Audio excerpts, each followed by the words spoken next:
Cheers. Ladies and gentlemen, Rich, over to you.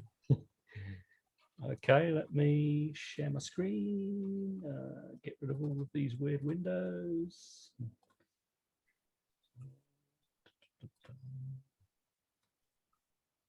So cool. So this time around, we've only got a few bits to go through. We're going to talk about emails, we're going to talk about webcams, and we're going to talk about Wi-Fi. The big one being Wi-Fi and hacking of Wi-Fi, which is kind of quite a big conversation in itself, and kind of crosses out of Wi-Fi into other areas as well. So hopefully you guys will find it of interest. So emails first. Basically, emails is incredibly insecure. It's still running pretty much the same system in terms of the commands and the way that it interacts, going back to the beginnings of the internet. So that gives you an idea of age of the technology that we're dealing with. And people misunderstand that because systems like Gmail are secure, that because it's secure, all of the stuff traveling through it is secure. And unfortunately, that's not true. So kind of going into this diagram, when you're talking to Google Mail, all of that is secure. And the stuff that's stored on Google Mail is secure because all of the servers that it's running on are secure. But when Google Mail is sending email to other providers, that's insecure, or could be insecure, perhaps is a better way of putting it. Depending on what Google Mail is talking to, that might be insecure. Anybody on the route between Google Mail and somebody else can view that email, they can view the contents of it, download the attachments, do whatever. And the same goes when the email provider is talking to the end recipient. That may or may not be secure depending on who the email provider is. It also depends on if somebody hacks their way into the communications infrastructure between these things. Again, you could potentially listen in and intercept stuff. So yeah, email is not very secure. So when Bob, for example, moans at people and says, please don't send that via email, that's why he's telling you not to send it via email, because it's insecure and could be intercepted. Taking into account, like, this is me. When I talk to Google Mail, it goes through 10 different pieces of infrastructure before it gets to Google Mail. If any of those is compromised and the connection to Google Mail wasn't secure to start with, all of that stuff would be intercepted. The other thing to quickly mention about email is it does not provide identity verification, which I'm sure all of you are incredibly aware of because the amount of spam you get. But for example, here's one that I sent to myself, which is from Bill Gates at Microsoft, talking to everybody about the up and coming Christmas party, except the Christmas party is in April, because why not? So yeah, it does not provide any kind of identity verification. Just because it says it's from someone doesn't mean it is necessarily from someone. It's just worth always keeping that in mind. So webcams, yeah, I mean, webcams is an interesting one. It does vary massively how hackable they are, and unfortunately, with things like Shodan, which is this thing, which is a search engine which finds IoT devices. For example, those light bulbs that you put in your house that you're now controlling via Alexa, stuff like that can potentially appear on here. This searches the entire internet for IoT devices and servers and stuff. And one of the things that it searches for is webcams. To the point where you've got stuff like this. This is Insecam, which is a search engine for web cameras, which are insecurely on the internet. So, you go to ones like this, open it up. So this is in Antwerp. and we can watch what people are doing in this business many, many miles away. And to a degree, kind of, who cares? I mean, some of this stuff, you look at some of these, you go to this one, it's a mountain hill. Honestly, who cares? If that's on the internet, nobody gives a toss. Same with things like, here's one for a big satellite array. Does it really matter that this is on the internet? No, not really. Some of these are going to be deliberately on the internet because they're showing us views of interesting places. Where it starts to get weird is when you have stuff like this on the internet, which is somebody's garden. Chuck. So, I didn't enter any passwords or anything like that. I'm not hacking. I'm just literally visiting this endpoint, and boom, I'm looking into somebody's garden and watching them gardening. Again, it's probably not the end of the world. It's not a big security issue or anything like that. But certainly, I imagine they wouldn't be particularly happy about it. And then you get into things like this one, as and when it opens up, which is overlooking a kid's playground. So this kid's playground is on the internet. So, it starts to get in from the pretty innocuous into the very kind of dodgy kind of aspects. Here's somebody's balcony. This one's hilarious. This is actually a security company who's put somebody's balcony onto the internet, which is just astounds me, really, that that's available for people to browse. So yeah, have a browse of some of those links. Check out Instacam. I mean, you can do it by country. So where is it? UK. If you can find it in the massive list, it is in there. It's near the top, about 6, 7 down. There we go. Yeah, cheers, bud.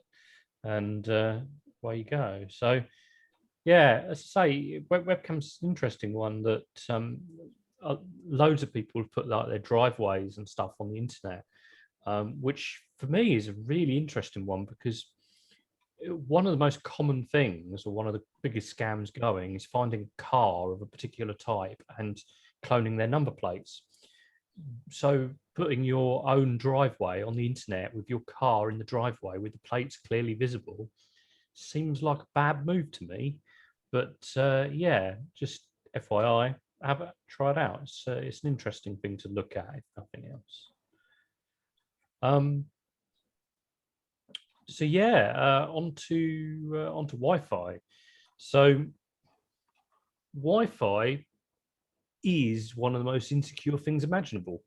If we quickly go to this page, 1 in 5 organizations suffered a mobile security breach, primarily driven by malware and malicious Wi-Fi. So it's a big deal, and it's pretty easy to do as well. So this little alpha antenna will look very similar to any antenna that you get for Wi-Fi. If you've not got Wi-Fi built into a laptop or built into a machine, you probably see something like this. There's one difference though between this and a normal antenna.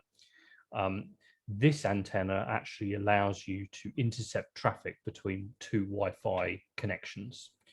So normally when your laptop pairs with a router and the two things talk to one another, usually that communication is only between the router and the laptop.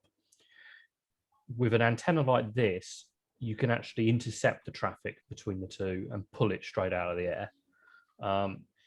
And that's not just a Wi-Fi thing, that is just a wireless thing. So here's the similar piece of kit, only this is for actual cellular mobile phones. So doing exactly the same thing, you just pull the traffic straight out of the air and start intercepting it. So going back to Peter's point in the first one of these, just to throw it out there, this is extremely illegal.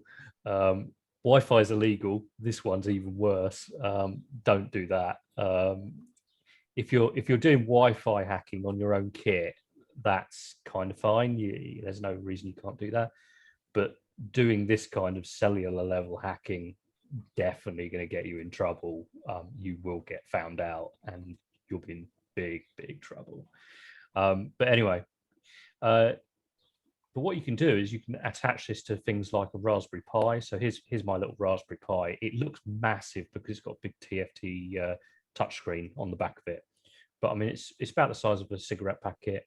You can just plug this Wi-Fi dongle in these USB jacks on the side, and suddenly you've got a very portable attack platform that you can just have it in the backpack or have it in your pocket or whatever. Walk into a business, and this thing behind the scenes can be hacking the Wi-Fi. And it actually gets worse than that, because you can have tools like this. This is a Ponagotchi, which for those of you who are ancient and remember Tamagotchis like me, this is the Wi-Fi hacking equivalent. It's run on a Raspberry Pi again. This is a Raspberry Pi Nano. It's quite a tiny little bit of kit. This one's got like a little case around it with a touch screen and so on. And the same deal. This has got built-in Wi-Fi, and what it's doing is it's connecting to all of the local Wi-Fi's in the area that you're standing and hacking the password. Yeah, it's pretty tiny, innocuous piece of kit. Runs for several hours without recharge. So how would you use this? Well, for example, taking the London office as an example, you could potentially go into the bathrooms in the London office, stick this to the back of the toilet system, for example, or stick it up on a wall somewhere where nobody's going to see it, and it's going to hack all of the Wi-Fi that's in range. And the range can be massive. I mean, this kind of kit, you can potentially get that up to about 1 kilometer. So every Wi-Fi in a kilometer radius of you could hack. And if you think a kilometer's bad, this little bad boy is even worse. So let's open this up. So this is a Sniper Yagi, which is it's a bit of a piss take. It was done at a hacker convention, but basically this is a Wi-Fi antenna on the end of it, and they built it into a little Alpha unit and a little Raspberry Pi.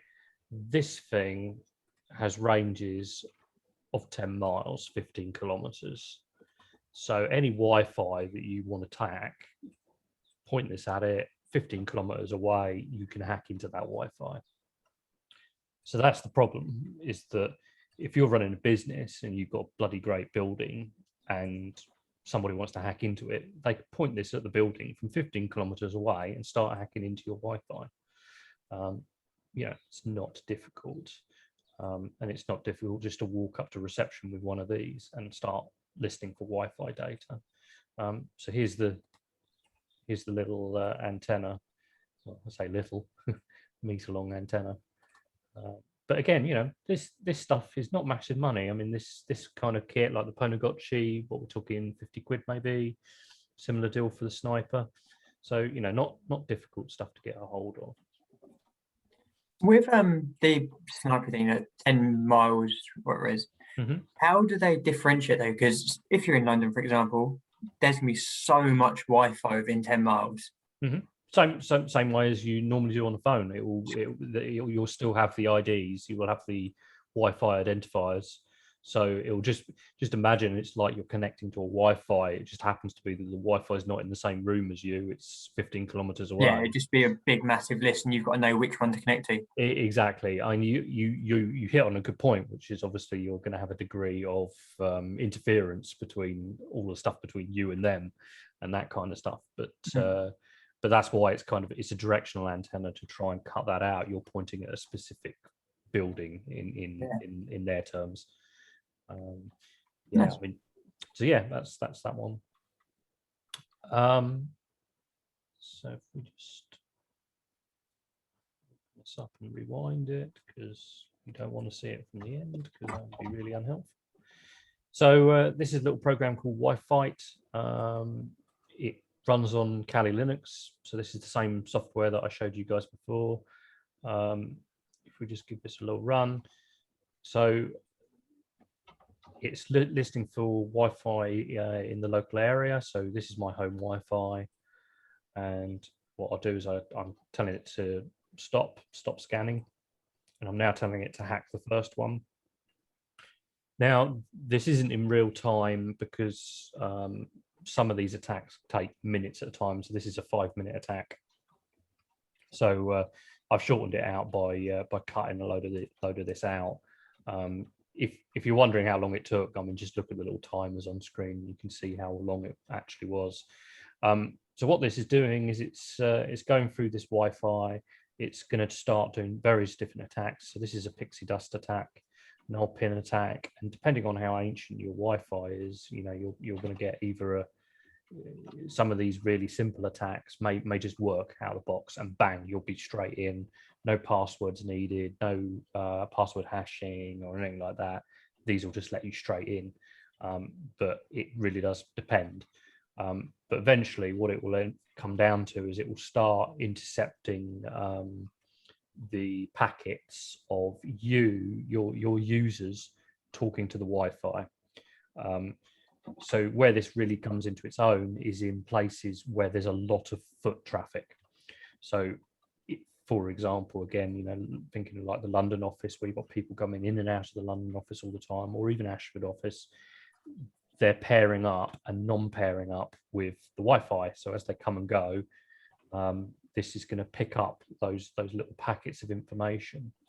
And what will eventually happen, if I skim along, is it will capture a handshake. Now, a handshake is pretty much as it sounds.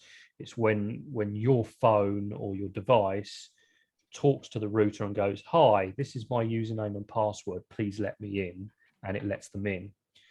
Now, all that gives the attacker is the hashed version of the password, which, as we talked about in the last one of these, you know, it's not, you can't get the plain text password out of that. So what this is actually doing is just out of the box, this is running wordlist-probable.txt, and it's going through and it's trying to hack the password.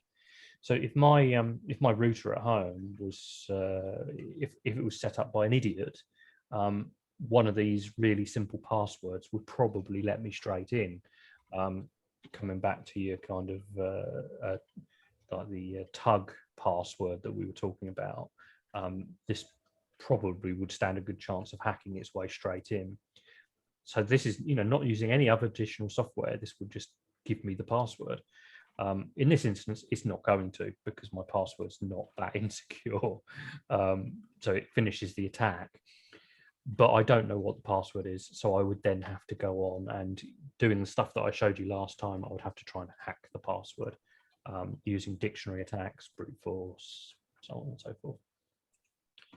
So that's what you're trying to do. You're trying to get the password for the router, for the Wi-Fi. Now, one thing you can do, if you don't want to go through all that rigmarole, is what you can do is spin up your own Wi-Fi with exactly the same name as the Wi-Fi you're trying to excuse me, trying to hack. So say I set up a Sagittarius staff Wi-Fi, put my false teeth back in. What I could do is, when somebody tries to connect to it, I could show them a screen like this, which is saying, "Oh, there's a firmware upgrade." Now, most people at Sag are going to see this come up. They're going to want it to go away, because they're going to want to get on with checking their email or whatever. So what they do is they put their password in, they hit go, and this will disappear, and I now have the password for the Wi-Fi. So there are ways around it without having to go through the rigmarole of brute forcing, and this is one of them. And you know, this is a very simple example of a firmware upgrade screen. There's loads of other types that look similar to this, where they're just trying to social engineer the password out of you. Kind of off the back of that, you got this thing like public hotspots. So what you can do, if I just open up this, just get rid of some of these screens. Sorry, too many screens. So we just open this up. On Kali Linux again, this is using a little program called Wi-Fi Pineapple. if you're wondering why the hell is it called Wi-Fi Pineapple, it's because there's a device that actually runs this, which you can drop in a particular location, and it looks like a pineapple. So Wi-Fi Pineapple. And what this does is it spins up a hotspot. So what I'm doing here is I'm saying, please create me a hotspot for Starbucks. And if we go back here, what you can see, this is what I would see on my computer. I now am Starbucks. And if I was on my phone, I am now Starbucks. And where that's really super useful is that most people, when they've gone to Starbucks or they've gone to, you know, they're used in like BT hotspots and stuff, is that they paired it on their phones. So their phones now remember, or their laptop now remembers, oh, if I want to connect to this this Starbucks, I should connect to it because I'll get free Wi-Fi. Well, this isn't Starbucks Wi-Fi, it's my Wi-Fi. So as soon as your phone comes in range of my machine, you are now talking to my machine, and I'm now intercepting all of your traffic.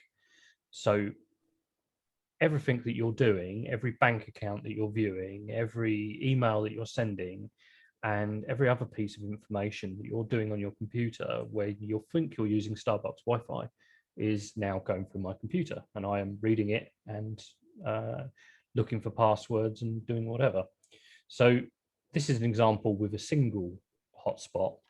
There is kit out there that will spin up hundreds of hotspots all in the same location. So as you're walking past, your phones, your devices will pair to it, and you'll start being intercepted. So how do you stop it? Well, don't save open Wi-Fi's on your machine, and also use VPN, because if you're not, we will be listening. So just quickly show you what that looks like in the real world. So here's Wi-Fi Pineapple, Wi-Fi Pumpkin, I should say.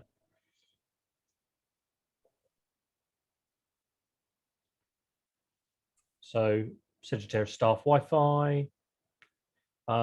So what we can do is we can do loads of really cool stuff on this. Like we can inject information into the websites that you view so that we can monitor what you're doing on various websites.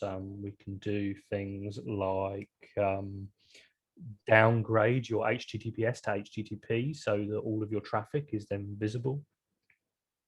All kinds of stuff. This is a really simple example where I'm not doing any of that. I mean, but it's pretty simple. So there you go, a couple of commands. So what's that, 3, 4, 5 commands. We now have a hotspot. And just skim along, go into the Wi-Fi. You'll see me connect to the Sagittarius staff Wi-Fi. It's being classed as open because obviously it is. It's got no keys or anything like that. And we connect to it, and you can see the thing on the left-hand side all auto-updated with me connecting to it. So I could now start analyzing that traffic. You can see my Bitdefender woke up and instantly said, "You're connected to an open Wi-Fi. Do you want to enable VPN?" That's because Bitdefender is obviously incredibly intelligent. It knows that stuff like this goes on. So it's trying to block me from analyzing stuff. So yeah, that's kind of one of the most common ways of doing it.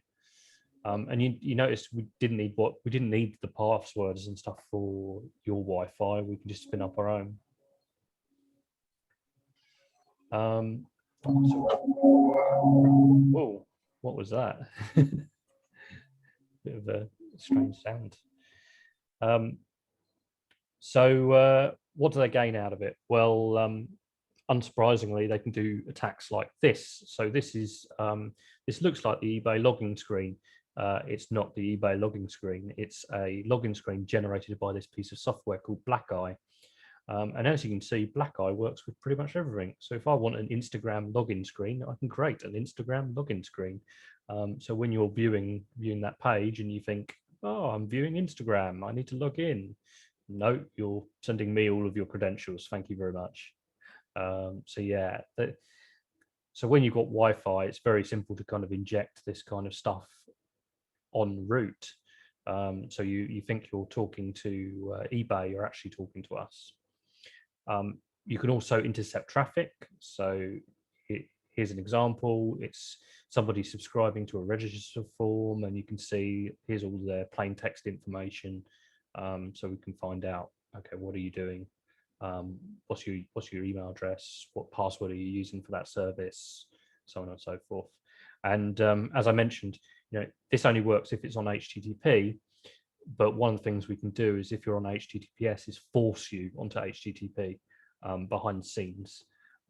There are technologies and ways around that, but that requires the website developer to have done their job.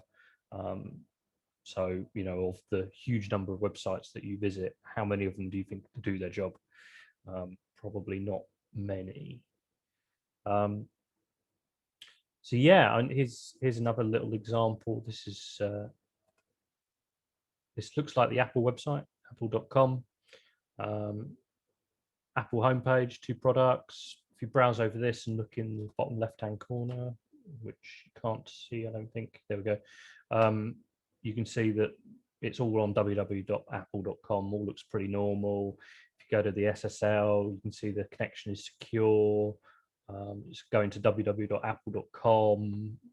If you were really, really weird, like Bob and I, you'd go in here, you'd have a look, you could see it's registered in the United States and all looks legit. You click buy.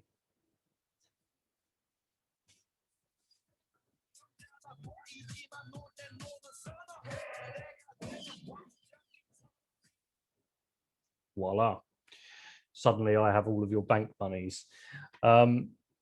So yeah, I think it's one of the easiest things to perpetrate Wi-Fi hacking. And it's definitely has one of the biggest impacts because of the huge amount of data that flows through it. And as you can see, it's not super difficult to do. As long as you've got like a tool like this Wi-Fi antenna, you've got a copy of Kali Linux, which is free. It's a super simple thing to do, and fortunately, it has high impact on a business and at the home as well. Like the article that I posted on the general channel, where somebody had their home Wi-Fi hacked, and unfortunately they were investigated by the police, had their house raided, all of their equipment seized. The woman worked for a school and was suspended from the school. The husband had to contact his company to get the BitLocker encryption keys for his machine. So his own office knew all about this police investigation. Incredibly damaging for these 2 people when it basically stems off this type of attack. So yeah, definitely update all of your passwords for Wi-Fi. Make sure that they're incredibly long. Make sure they're complex. Keep them updated all the time. The same stuff that went for passwords before applies to Wi-Fi. If it's really short, it's going to get hacked in hours or days. So yeah, that's it. Any questions? Rich, can you run a series on how to buy things on the dark web so that we can combine this set of show and tells and that one coming up, and then start a criminal career? You're the second person in as many days who's asked me about the dark web. It's like, what's going on? What's up with all these people at SAG? They're all browsing the dark web. We've got some sketchy people working here, man. I know, mate. Yeah, it sounds like it. The dark web is Rich. Sorry, mate. Do you know how to get on it though? Yes. Yeah, there you go then. Exactly. I was going to say the dark web is, as you would imagine, rather dodgy. The reason being not only because of the stuff that you can find on it, but because of the way that your traffic is routed to it. It's incredibly easy to do the stuff that I was just talking about just now, which is editing your traffic on the fly and adding stuff in or redirecting stuff somewhere else. In recent times, a group of Russian hackers were using the dark web to funnel everybody who was paying using Bitcoin. They funneled all of the Bitcoin that was supposed to be going to other people. They funneled it to their own accounts. So it's definitely not the place that you want to start messing around with if you don't know what's going on. And unsurprisingly, it contains lots of stuff that you don't want to know about. But it's not hard. For, you know, if you think it's hard, it really isn't. It's super easy. It uses Tor Onion client, which you download off the net, and it connects using Onion routing. So just think it's like a browser. You type in an address, a website appears. It's that. It's really not that big a deal. The only difference is that because it's using Onion routing, is you can't be traced, in inverted commas, until the FBI gets involved, and then you definitely can be traced. Traced all the way to Guantanamo, mate. Exactly, yeah, exactly that. So yeah, as I say, it's not difficult. Any other queries? How much risk is your average person at for having their Wi-Fi hacked? Like my house, what's the likelihood? Like, as opposed to like my password and my email, that's more likely. But in your house, probably not that high.